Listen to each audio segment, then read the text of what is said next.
जमीन में कुछ ऐसे राज छिपे हैं जिन पर से कभी भी पर्दा उठा पाना किसी के लिए भी संभव नहीं हो पाया। कई ऐसे राज दफन हैं यहाँ कि कभी कभी वैज्ञानिक भी चकरा जाते हैं कि उन राज को कैसे सुलझाया जाए। इन रहस्यों को जितना सुलझाने की कोशिश की जाती है उतना ही ये उलझ जाते हैं। ऐसा ही एक राज राजस्थान में भी दफन है जिसे आज तक कोई सुलझा नहीं सका। जैसलमेर जिले का कुलधरा गांव जो पिछले 170 सालों से वीरान है और जिसके वीरान होने की कहानी किसी के भी रोंगटे खड़े कर देने के लिए काफी है। आइए उस रहस्य और उससे जुड़ी कहानी को विस्तार से जानते हैं। कुलधरा गांव कैसे वीरान हुआ? दरअसल करीब 200 साल पहले कुलधरा एक आबाद जगह हुआ करता था जहां आसपास के 84 गांव के पालीवाल ब्राह्मण बहुत ही सुखपूर्वक रहा करते थे। लेकिन ये सुख एक व्यक्ति को रास न आई और उसने अपनी बुरी नजर हंसते खेलते कुलधरा पर डाली। वो व्यक्ति था रियासत का दीवान सालम सिंह, जिसकी गंदी नजर गांव की एक बेहद खूबसूरत लड़की पर पड़ी। फिर क्या था, दीवान उस लड़की को पाने की इच्छा रखने लगा और उसके पीछे इस कदर पागल हो गया कि उसने ब्राह्मणों पर काफी ज्यादा दबाव बनाना शुरू कर दिया। और एक दिन उसने लड़की के घर संदेश भेजा कि अगर अगले पूर्णमासी तक उसे लड़की नहीं मिली तो वो लड़की को उठा ले जाएगा। ये गांव के आत्मसम्मान से जुड़ी बात थी। ऐसे में गांव की चौपाल पर पालीवाल ब्राह्मणों ने आपस में बातचीत की और 5000 से ज्यादा परिवारों ने तय किया कि अपने सम्मान के लिए रियासत को भी वे छोड़ देंगे। एक दिन एक मंदिर पर सभी 84 गांव के लोग इकट्ठा हुए और फिर पंचायतों ने तय किया कि कुछ भी हो जाए दीवान को अपनी लड़की नहीं दी जाएगी। अगली शाम पूरा कुलधरा गांव वीरान हो गया।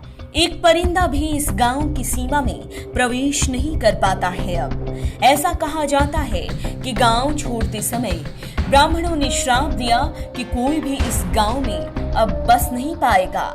जानकारी दे दी कि बदलते वक्त के साथ 82 गांव तो फिर से बस गए, लेकिन 2 गांव कुलधरा और खाभा बड़ी कोशिशों के बाद भी अब तक नहीं आबाद हो पाया। अब भारतीय पुरातत्व विभाग के संरक्षण में ये गांव है जिसे दिन के उजाले में सैलानियों के लिए खोला जाता है। कहा जाता है कि जो लोग कुलधरा गांव घूमने आते हैं उन्हें यहाँ पालीवाल ब्राह्मणों की आहट सुनाई पड़ती है। ऐसा अनुभव होता है जैसे कोई साथ साथ चल रहा है। बाजार के चहल पहल, महिलाओं की बात और चूड़ियों पायलों की आवाज सुनाई देती है। प्रशासन ने इस गांव की सीमा पर फाटक बनवा दिया है जिसे रात के वक्त खोलने या फाटक को पार करने की कोई हिम्मत नहीं कर पाता। कुलधरा गांव में एक मंदिर भी है जो कि श्राप से मुक्त है। एक बावड़ी भी है जो पानी का जरिया था। कहा जाता है कि शाम ढलने के बाद हमेशा ही कुछ आवाजें सुनाई पड़ती हैं। मई 2013 में दिल्ली से पैरानॉर्मल सोसाइटी की टीम ने एक रात कुलधरा गांव में बिताई थी। भूत प्रेत व आत्माओं पर रिसर्च करने वाली इस टीम ने माना कि यहाँ कुछ तो असामान्य है। शाम के समय ड्रोन कैमरा आसपास से गांव की फोटो लेने लगा, पर बावड़ी के ऊपर जैसे ही कैमरा आया हवा में गोते खाने लगा और फिर जमीन पर गिर पड़ा, जैसे कि किसी को ये कैमरा मंजूर न हो। एक कहानी तो ये भी है कि पालीवाल ब्राह्मण काफी समृद्ध हुआ करते थे और उनके पास भारी मात्रा में सोना, चांदी और हीरे जवाहरात थे।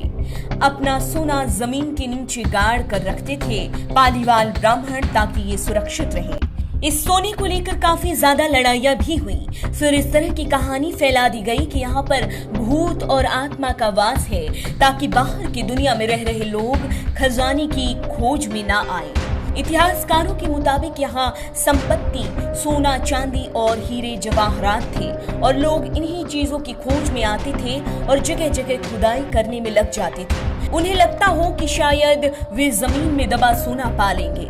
ये गांव आज भी जगह जगह से खुदा दिखाई पड़ता है। कुछ लोग तो सोना जमीन के नीचे से निकाल कर ले भाग गए। कुछ लोग तो इसे बस मिथ्या मानते हैं तो कुछ लोग ऐसा भी मानते हैं कि वहां भूतों का वास है और जो भी वहां बसने की कोशिश करता है वो आखिरकार बर्बाद हो जाता है।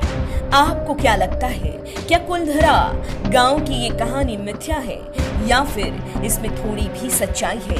हमें कमेंट बॉक्स में जरूर बताएं।